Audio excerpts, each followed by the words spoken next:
Good day, everyone. So this video lesson is all about simple and general annuity. So first, let us define what is annuity. Okay, so annuity is a sequence of payments made at equal, or fixed intervals or periods of time. So there are two general, type of annuity. We have the simple and general annuity. So in simple annuity, the interest period and the payment interval are the same. Okay? So while in general annuity, an annuity that differs in the length of the interest, compounding period, and the payment interval. Okay, so we'll be discussing this more for you to fully understand what is the difference between simple and general annuity. So here's the next slide, which is the types of annuity. So there are six. Okay, there are six types of annuity, and those six is divided also into three categories. Okay, so we have there according to payment interval and interest period. Then we have there according to time payment and according to duration. Okay, so first we have the according or the type of annuity according to payment interval and interest period. So we have there, yung kanina, the simple and general annuity. So in simple annuity, it is an annuity where the payment intervals are the same as the interest period. Okay, so for example, yung payment interval ay monthly, yung interest din dapat ay monthly. So that's simple annuity. So later we will give an example. Okay? Next is general annuity. So in general annuity, it is an annuity, kabaliktaran niya. Kabaliktaran ng simple annuity, where the payment intervals are not the same as the interest period. So for example, monthly yung payment niya, pero yung interest sa kanya is like nagkakaroon siya semi-annually. Okay, so magkaiba siya. Magkaiba yung payment interval and yung interest period. Okay? Then the next, we have the according to time payment. So we have ordinary annuity and the annuity due. So when we say ordinary annuity, tatandaan lang dyan, payments are made at the end, end of each payment interval. So for example, monthly kayo magbabayad, So payment are made, for example, January 30th. Okay? Ganon. While in annuity due naman, kabaliktaran niya. So, beginning. So, for example, monthly kayo. Okay? So, kung yung ordinary annuity, magbabayad ka ng January 30th. Okay? Sa annuity due naman, magbabayad ka ng January 1st. Okay? So, every beginning of the payment interval. Okay? So, lastly, we have the according to duration. So, we have here an annuity certain and contingent annuity. So, when we say annuity certain, from the word certain, an annuity in which payments begin and end at definite times. Or, there is a fixed time of receiving or paying.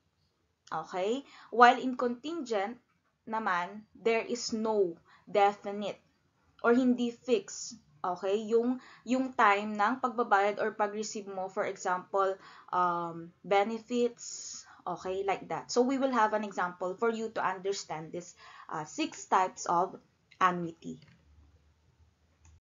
So here's our example. So in here we have to read each situation carefully and identify what type of annuity is being described.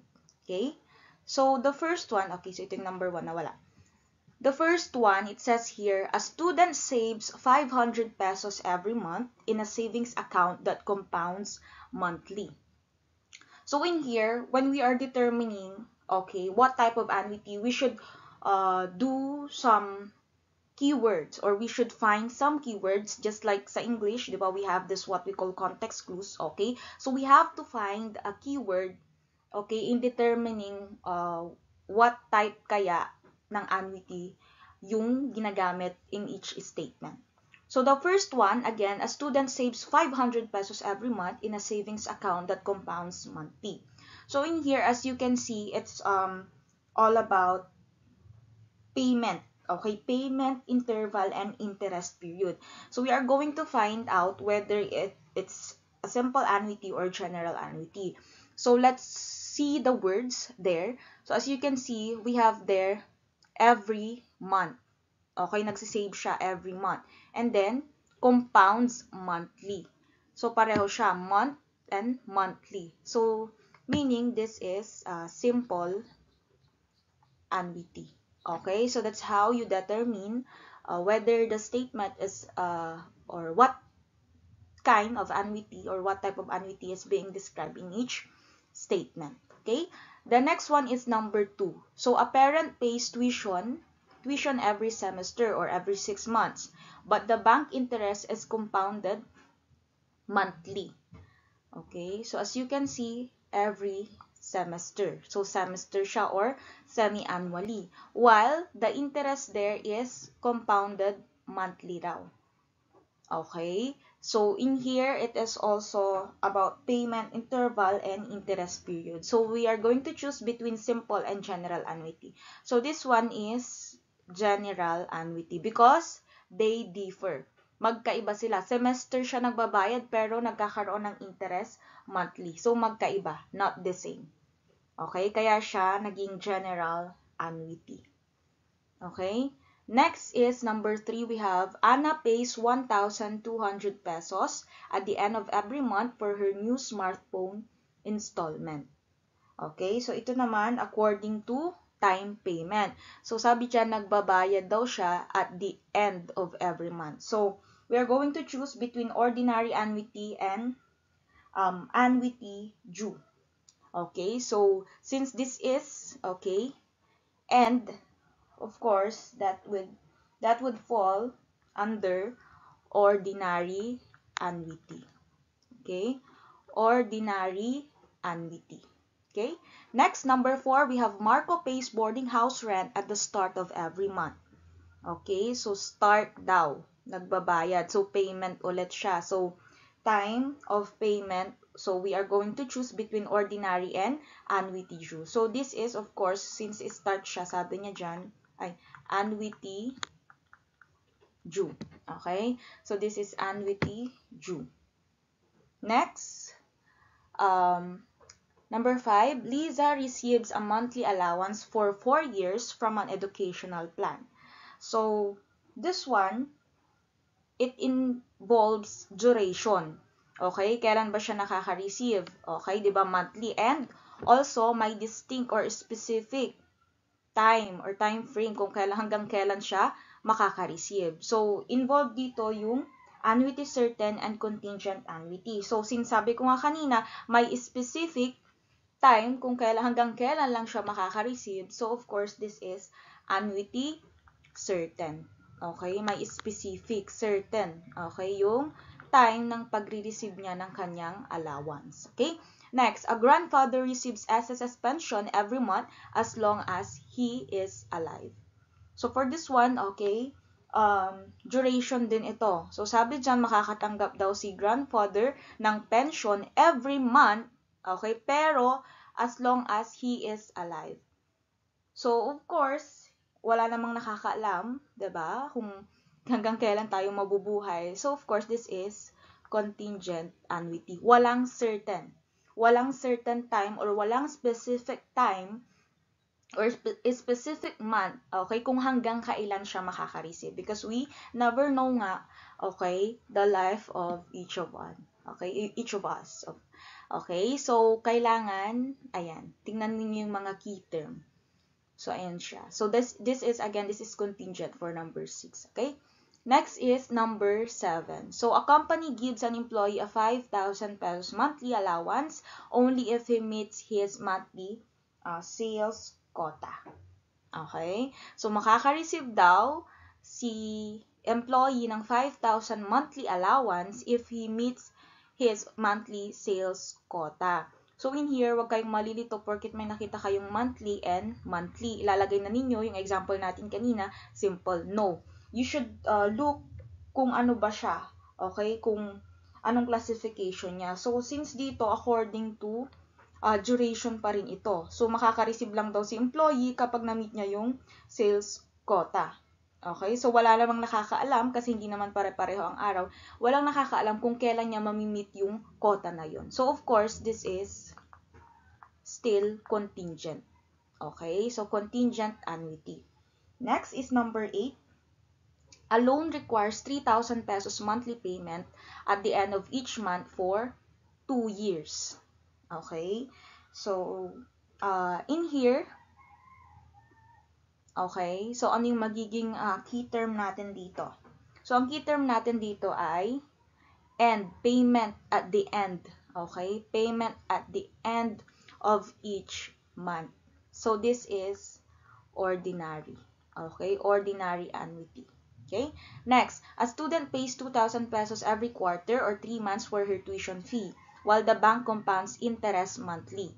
So, quarterly and monthly. Okay? So, of course, involve ang payment interval at interest period. So, this is general. Since magkaiba sila, quarterly siya nagbabayad, pero yung interest niya is monthly. Okay? So, general annuity. Next, number 10, Paulo pays 7,000 pesos yearly for his life insurance premium. So, starting at the beginning of each year.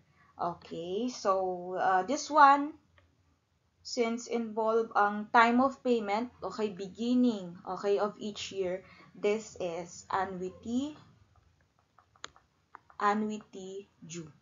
Okay, so I hope you understand this part. Okay.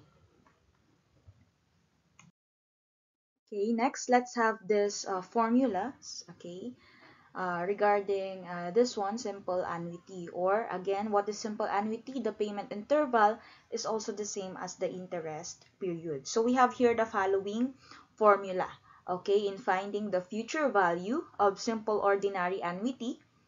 Okay, we have F is equal to R times the quantity of 1 plus I, okay, raised to n minus 1 over all over I. Okay, then we also have here the present value when we are looking for the present value of simple ordinary annuity. So we have here P is equal to R times the quantity of 1 minus 1 plus I raised to negative n all over I. Okay, then the periodic payment, okay, of an annuity. So R is equal to F over 1, or the quantity of 1 plus I raised to n minus 1 all over I. Okay? And we also have here, kapag given naman yung P natin. Okay, so R is equal to P over 1 minus the quantity of 1 plus I raised to negative n over I. So, yung R dyan, ibig sabihin nun, regular payment. Okay, then yung I natin is the interest rate per period. So, paano natin nahanap yung I? Ito siya, R over M. Okay, ano yung R natin? The nominal rate. Okay, or yung rate given in the problem. Okay, then yung M natin, the number of conversion per periods. Okay, the number of payment. Then we have here also N. N is the number of payment. So yung N natin naman, nahahanap siya through yung before, it's just the same, M times T. Okay? So, yun, the number of conversion and then the time given in terms of years. Okay? So, ayun yung dapat ninyong tandaan. Again, yung I, we can find that kasi it's not directly given, okay, in some problems or most of the time, okay? So, I is equal to R over M, okay, or the rate given over the number of payment, okay? And then, yung N naman natin is M times T, or yung number of payment times the time given in terms of years pa rin, okay? So, that's the formula. So, let's have an example. So, here's our first example. So, suppose Mr. Remoto would like to save 3,000 pesos every month in a fund that gives 9% compounded monthly. How much is the amount or the future value of her savings after 6 months? Okay, so we are looking for the future value here. So, first, let us identify the given. Okay? So, titingnan natin. Yung 3,000 dyan, yan yung R natin. So, isulat muna natin yung mga given. Okay? So, our R there is the 3,000. Tapos, yung small letter r natin or yung nominal rate natin, of course, yung 9%, which is, if converted into decimal, is also equal to 0.09. Okay? Then, what's next? Yung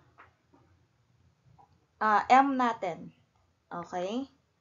Yung M natin is, we have there,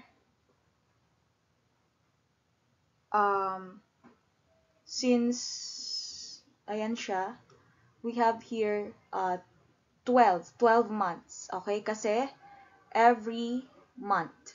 Okay? It says there, every month. So, monthly siya. Monthly siya magbabayad. So, ibig sabihin, 12 times. Okay? Kaya siya 12 dyan. In a year. Okay? Then, next is our T or the time. So, it says there, 6 months. Okay? So, 6 months ang ilalagay ninyo or 1/2 year. Kasi in terms of year. Okay? 1/2 year.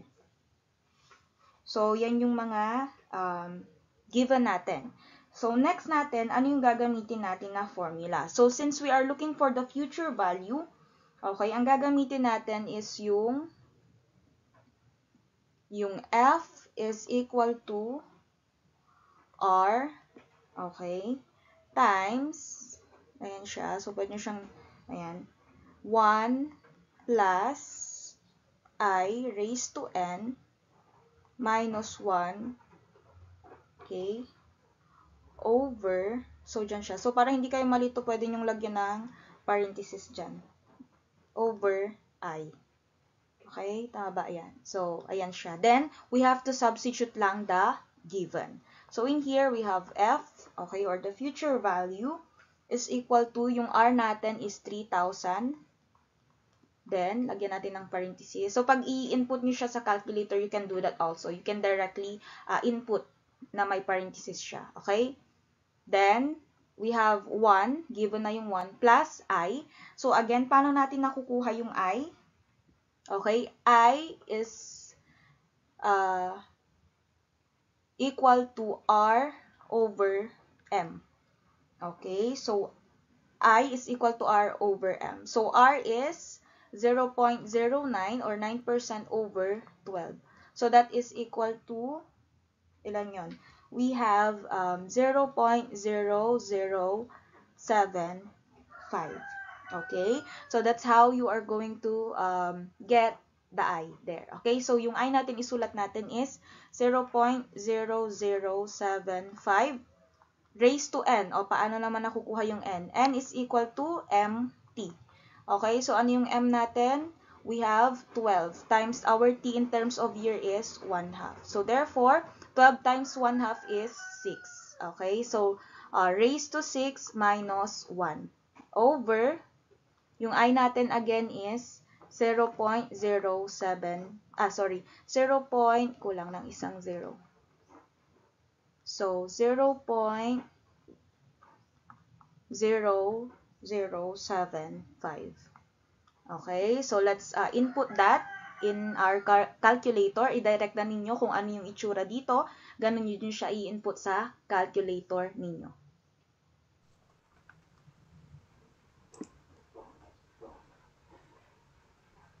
So, we have here 3,000, okay, times, okay, yung fraction natin dyan, pindutin, and then, lagyan na lang ulit ng parenthesis, then we have 1 plus 0.0075, okay, then we have raised to 6, okay, then, pindutin natin yung arrow dito, then, minus 1, tapos, baba tayo, then, 0.0075. Then, ayan, kompleto na ba? Lagyan natin ng parenthesis dito. So, equal lang natin siya. So, we'll get, yan, 18,340.89404. So, ang makukuha nating final answer is we have 18,340.89.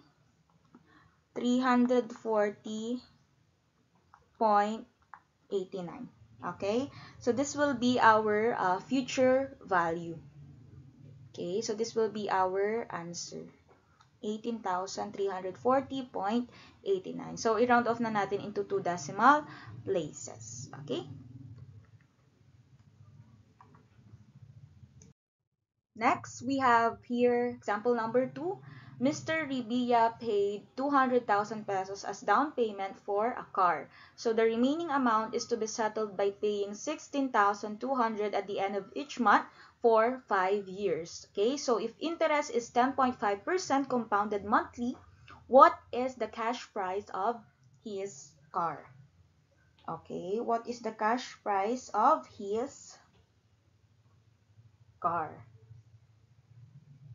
Okay, so let's first, of course, identify, medyo mahaba to, let's first identify the given.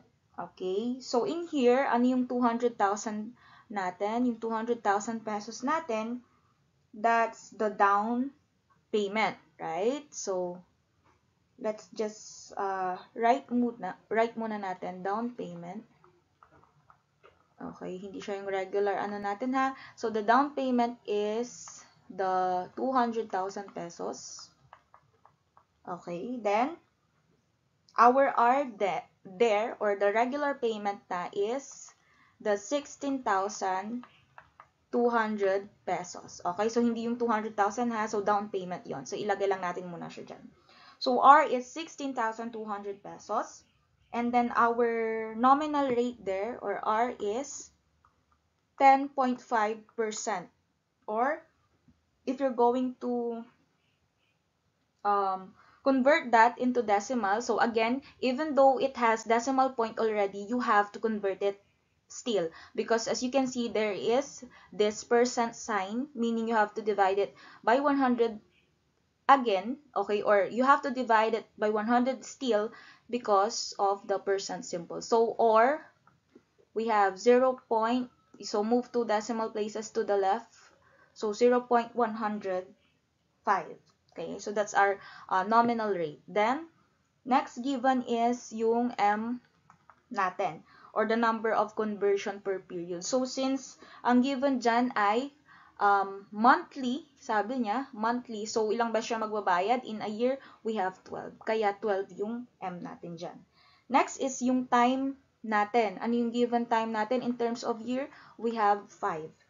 Okay, so ilagay lang natin 5 years. Okay? Then, okay, ano na yung formula natin? Okay, we have here the present value.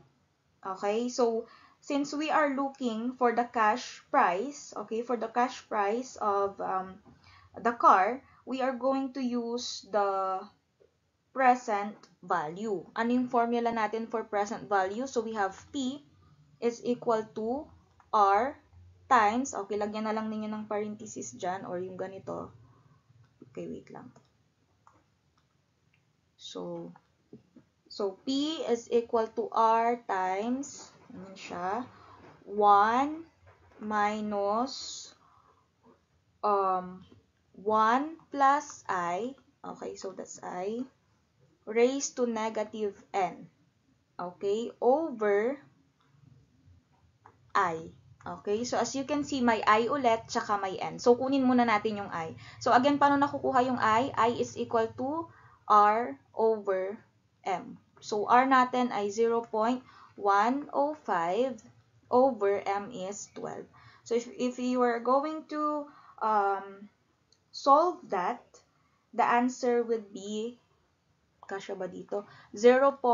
Tingnan natin, 0.00875. Okay, 0.00875. Then, let's have the N.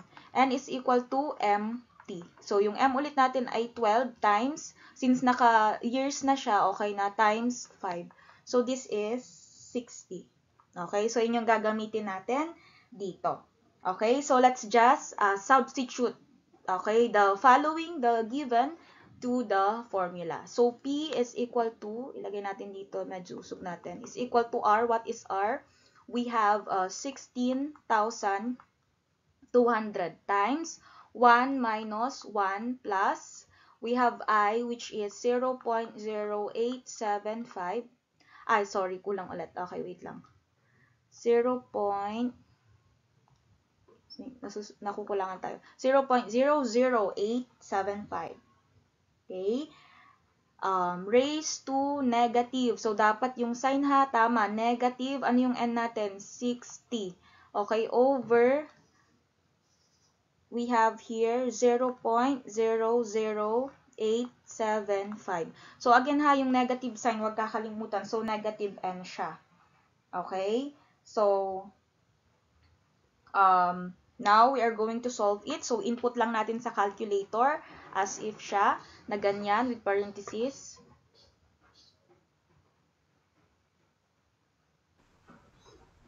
Ayan. So, we have 16,200 times, okay, yung fraction ulit natin, then 1 minus, ayan, lagyan natin ng parentheses, 1 plus 0.00875.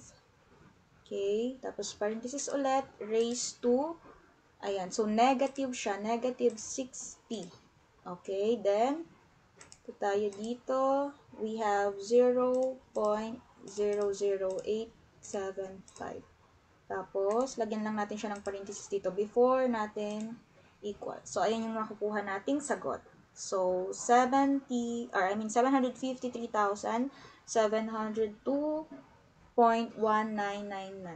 Okay, or, okay, we have to round off into 2 decimal places. So, 753,702.20.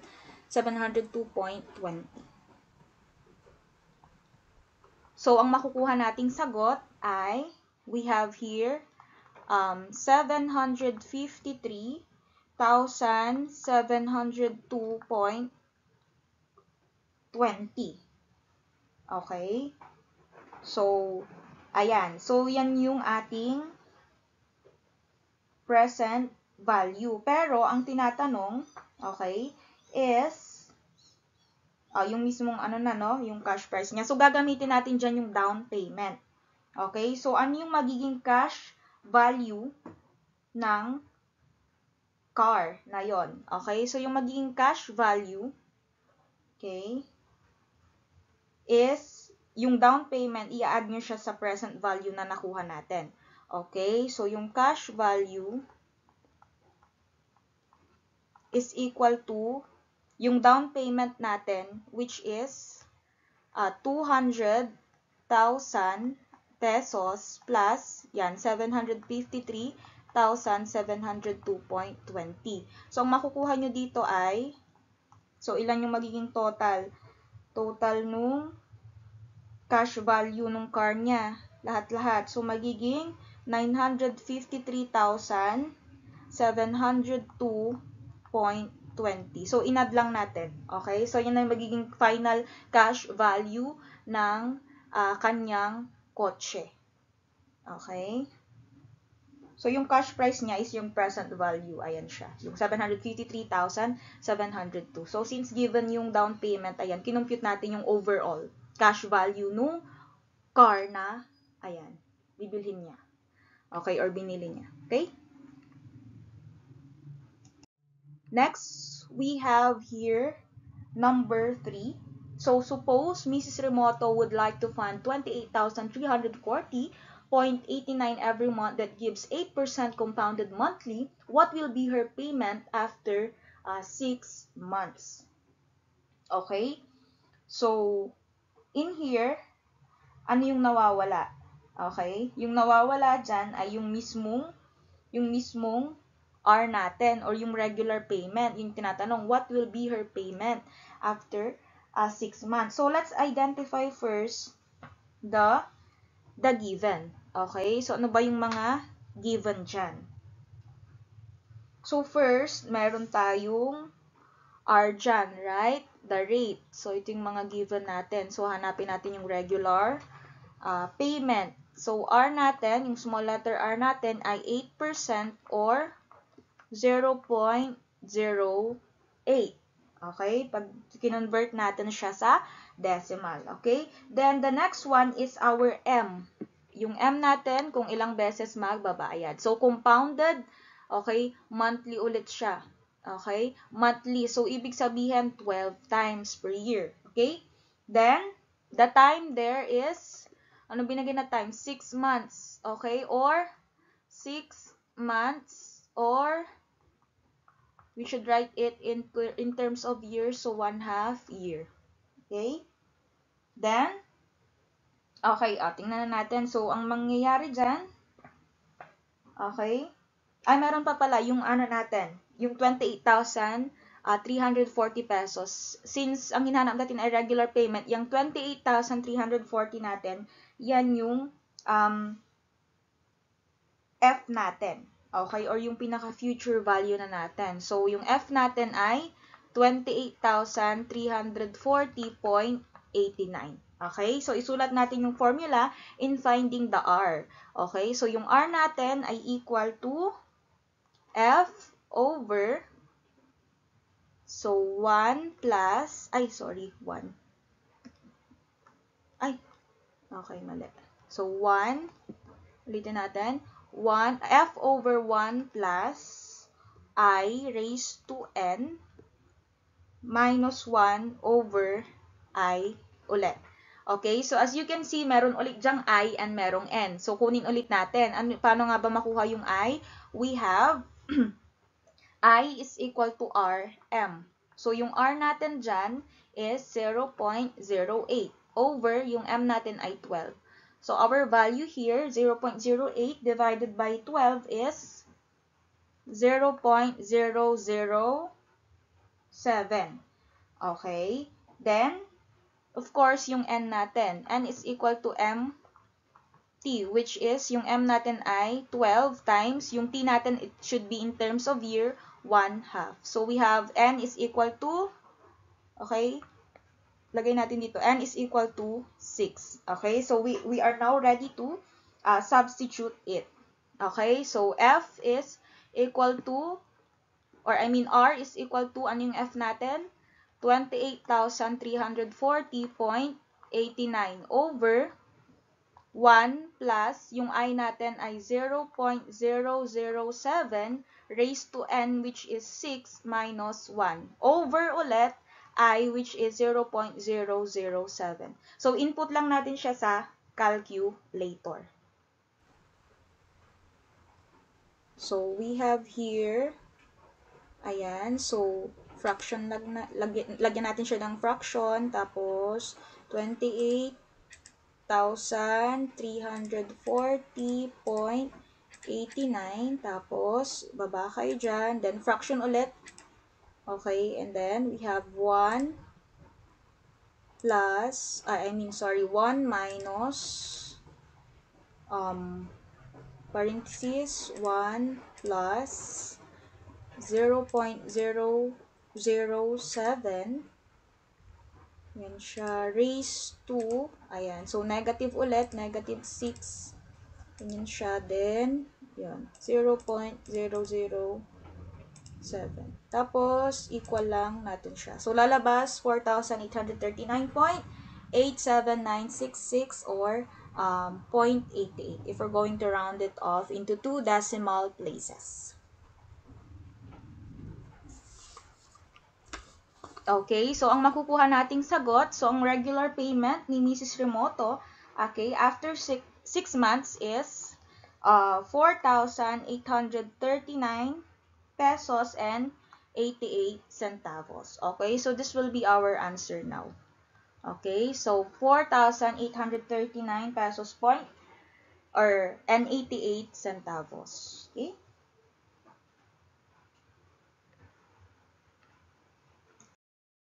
Next up, we have the general annuity. So again, it is an annuity where the length of the payment interval is not the same as the length of the interest period. So we have here some examples wherein we are using this general annuity. So for example, monthly installment of a car, okay, lot or house with an interest rate that is compounded annually.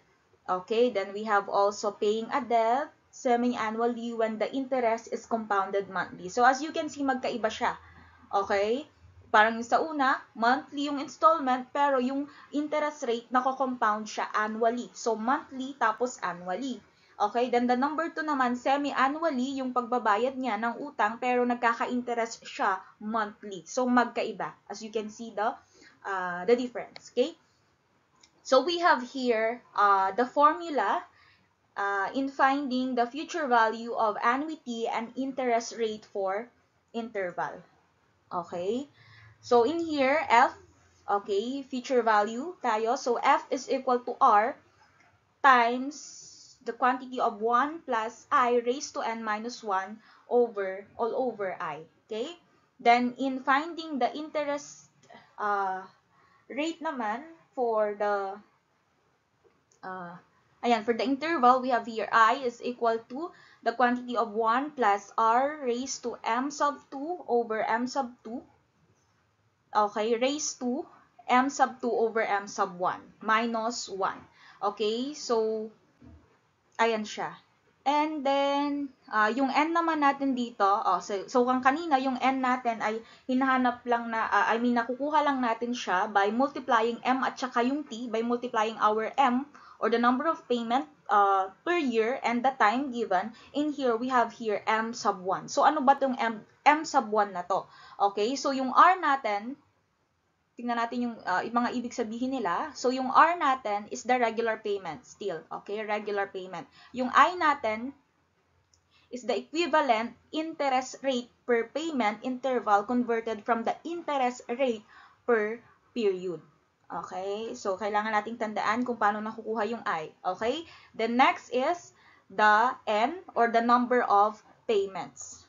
Okay, so yung N natin dito, yun yung number of payments. Okay? So, ayan siya kung paano siya nakukuha. M sub 1 times T. Okay? Ito siya. Then, next is yung R natin. It is the nominal rate still. Okay? Then, M sub 1. Okay, anong pinagkaiba nung M sub 1 at yung M sub 2? So, M sub 1 is the payment interval. Okay? M sub 1 is the payment interval, while M sub 2 is the length of the compounding period. So, later on, we'll give an example for you to fully understand it. Okay? So, M sub 2 is the length of the compounding period. And then the T, of course, is the term of annuity. Okay? So, let's have an example. So, let's have this. Find the amount of an annuity of 20,000 pesos every 3 months, okay, or 1/4 year for 10 years if interest is 8%. Compounded monthly after 1 year. Okay? So, in here, let's identify first the given. Okay? So, let's write here. Okay, yung given natin. So, as you can see, we have there 20,000. Ano yung 20,000? Yan yung R natin, or the regular payment. Okay? R natin is yung 20,000 pesos. Okay? Then, ano yung M sub 1 natin? Yung M sub 1 natin, yun yung payment interval. Okay? So, isusulat natin, wait lang, M sub 1. Okay? So, M sub 1 natin, payment interval. What do you think is our M sub 1 there? So, since sabi dyan, okay, every 3 months. Okay? So, sa isang taon, ilan yung magiging, yung payment interval natin. So, every 3 months siya. So, 4 times. So, ilalagay nyo dyan, 4. Okay? That's our M sub 1. Okay? Then, M sub 2 natin. Anong M sub 2? The length of the compounding period. Okay? The length of the compounding period. So, ang sabi dyan, compounded monthly. Okay? Compounded monthly. So, ilang beses siya. Okay? Mako-compound we have per year, we have 12 times kasi monthly siya, kaya 12. So, yun yung kaibahan, okay? So, yung M sub 1, again, it is the payment interval, kung ilang beses ka magbabayad. Okay? Pero yung M sub 2 naman, kung ilang beses magkaka-interest. Okay? Kung kailang beses magkaka-interest yung kukuhanin mo. Okay? Or yung pera mo. So, that is monthly, so 12 times. Okay? Then, next, we have T, or our time. So, the given time there is yung 10 years natin dyan. Okay? So, yan yun na, hindi yung 1 year. So, 10 years. Okay? Then, okay, what's next? We have, okay, we have to get now, since we are looking for the amount of the annuity, we're going to find first yung I natin.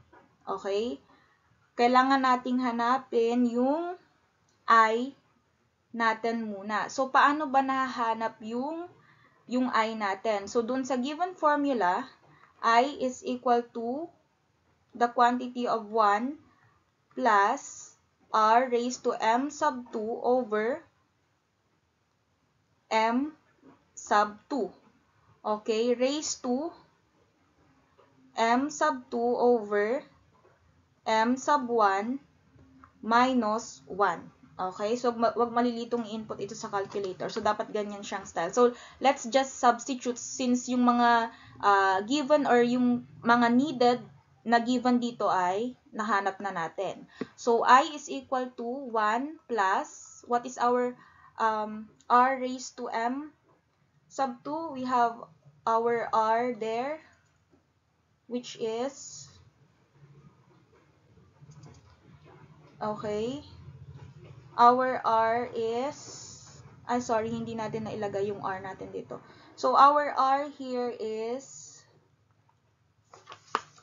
0.08. Okay, 0.08. So, yung R natin dito, siya yung R raised to M sub 2. Okay, so that is 0.08.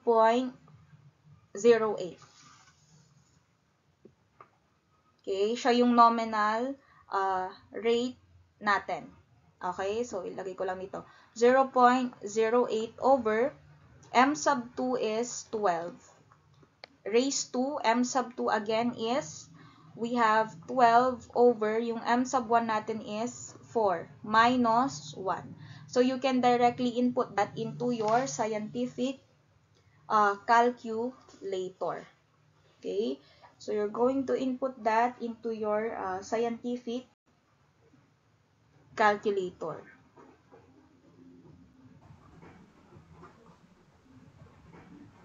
Okay, next we have here, okay, lagyan lang natin ng parenthesis. So, 1 plus, and then yung fraction natin dyan, then 0.08, okay, then baba natin, over 12, then, ayan, then lagyan ng parenthesis, then fraction ulit. So, we have 12, tapos 4, okay, then dito siya, okay? Diyan sa hindi siya i-minus dun sa exponent. So, dito siya as a whole.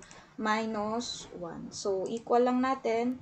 You will get, okay, that one. Okay? So, 0.0201336293. Okay?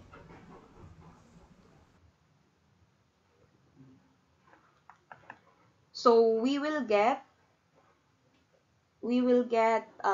0.020,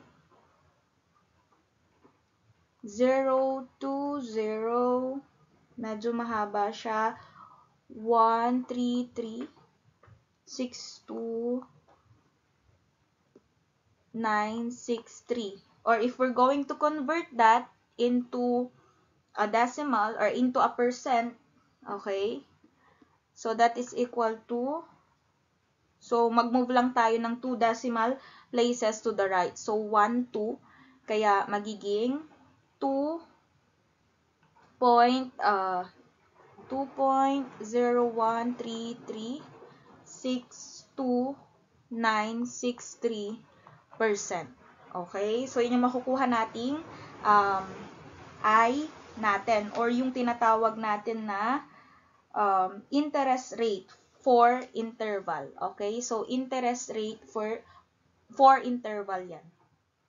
Okay? So, ngayon, pwede na nating mahanap yung future value for 10 years. Okay? So, hindi pa dyan natatapos. Meron pa tayong hinahanap na future value. So, ano ba yung formula in finding the future value? So, ito yung pinaka-main dito sa problem na to. R times 1 plus I raised to, raised to n minus 1 all over I.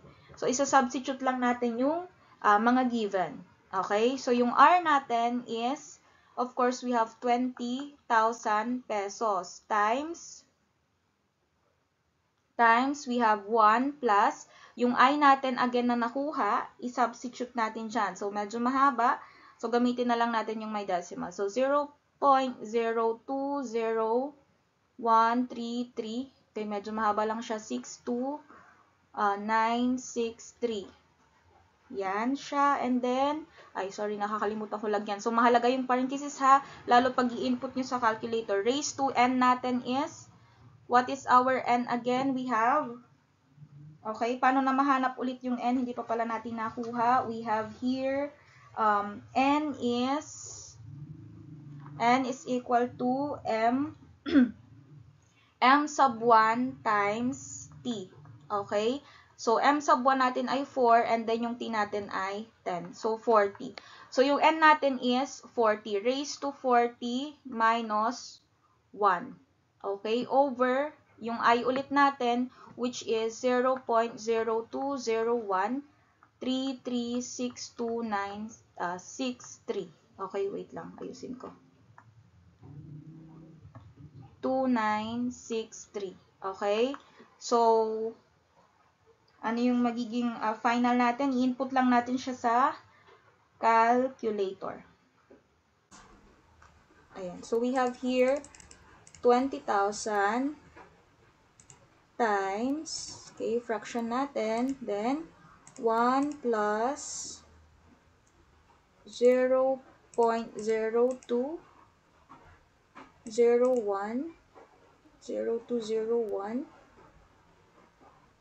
336293.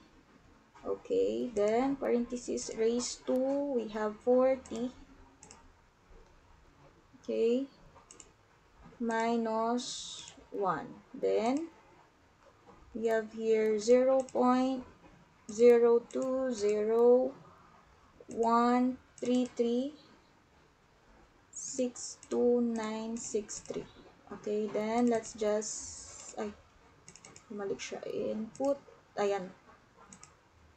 So, makukuha nating answer is, 1,211,545.317. Okay. Next, we have the last example, which is example number 2. So, Mrs. Cabrera would like to buy a television set, okay, or TV set payable for 6 months, starting at the end of the month. So, how much is the cost of the TV set if her monthly payment is 3,000 pesos and interest is 9% compounded semi-annually? Okay. So, in here, again, let's identify the given first. Okay. So, we have here yung given muna.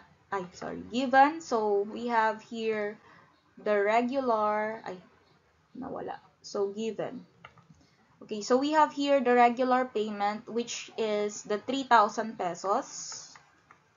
Okay, yung 3,000 pesos yan. Then, ano yung magiging M sub 1 natin?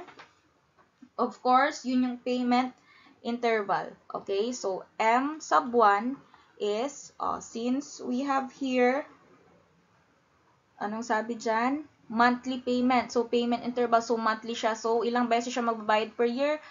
We have 12 times. So, M sub 1 natin yun. Next is M sub 2 naman. Okay? So, ito naman kung kailan siya nako-compound or nagkakaroon ng interest. So, sabi dyan, semi-annually. So, ibig sabihin, per 6 months. So, ilang beses siya nagbabayad? In a year, we have 2 times. Okay? Kaya 2. Okay? Next is yung time natin. Yung time natin. So, ang given dyan ay, sabi, after or payable for 6 months. Okay? 6 months or 1/2 year. 6 months or 1/2 year. Kasi dapat in terms of year lagi, yung time natin. Okay? Then, ayan siya. We have, okay, yung R, sige, kunin na natin ito. R raised to M sub 2. So, R raised to M sub 2. So, paano na ulit kinukuha to? Okay? Yan yung, so yung R natin, yung rate natin, okay, nadagdagan lang naman siya ng M sub 2. Yan pa rin yung original rate natin, which is 9% or yung 0.09. Okay? So, 0.09. And then, para dire-diretso na tayo sa formula mamaya, kunin natin yung value ng N. Paano na ulit nakukuha yung N? We have M sub 1 times T natin. So, M sub 1 is 12 times T is 1/2. So, our N here is equal to 6. Okay? So, we have here 6. Ayan. So, kompleto na yung given natin. Let's now get the interest. Okay? So, the interest rate for our interval. Okay, so kukunin natin yung interest rate for our interval. So, hindi natin gagamitin yung 9% ha, para mahanap yung as a present value natin. So, in here, we have to get the I. So, yung I natin, may formula siya again na 1 plus R raised to M sub 2 over M sub 2 raised to M sub 2 over M sub 1 minus 1. Ayan. So, i-substitute natin 1 plus R raised to M sub 2 is 0.09 over M sub 2 is 2. Okay? Then, minus, sorry, meron pa pala. Raised to, okay, ulit. Raised to M sub 2 is, we have 2 over M sub 1 is 12 minus 1. Okay? So, yan siya. Then, let's just input it directly in the calculator. Okay, let's just input it. So, we have here, lagyan lang natin ng parenthesis, 1 plus yung fraction natin, tapos 0.09,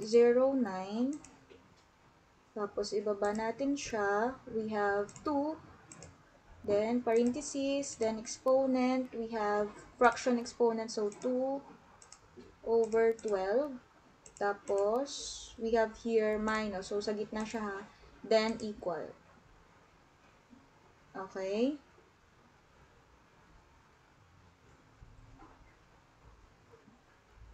Ayan siya. So, yan yung makukuha ninyo. Or, yan. Since may negative times 10, negative 3 dyan. So, ang ibig sabihin lang yan, mag-move kayo ng 3 decimal places to the left. Okay, so ang makukuha is 0.007363112. Okay, or 0.736312%. So again, yung times 10 raised to negative 3 dyan, yun lang yung times na mag-move kayo. Kung negative siya, to the left side.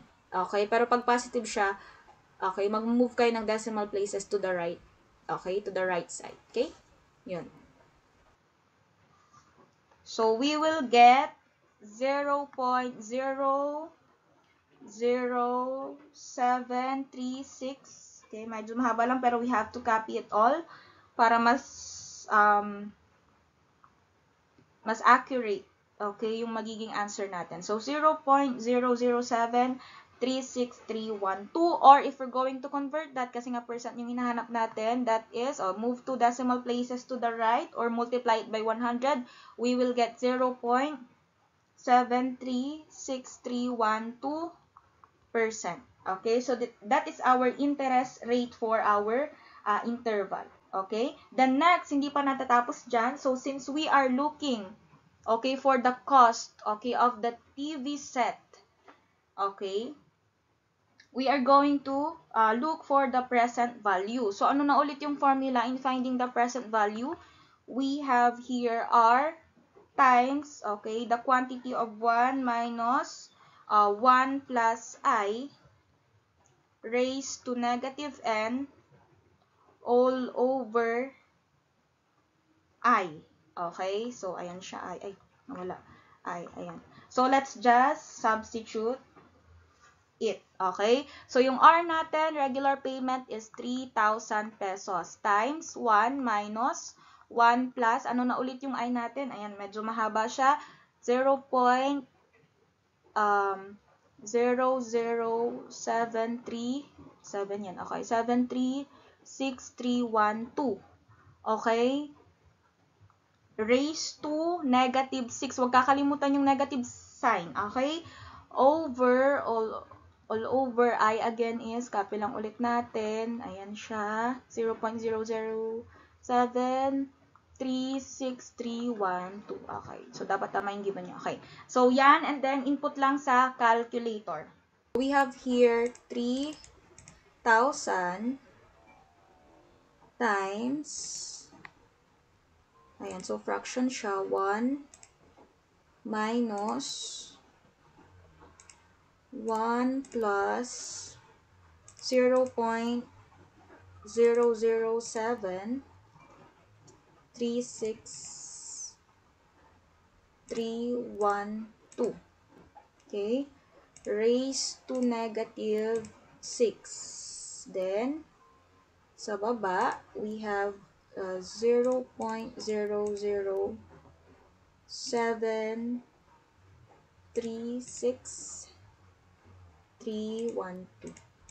Ayan. Then, equal na siya. So, 17,500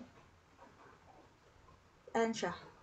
45.08295 or 08. So, that's it for this video lesson. Thank you!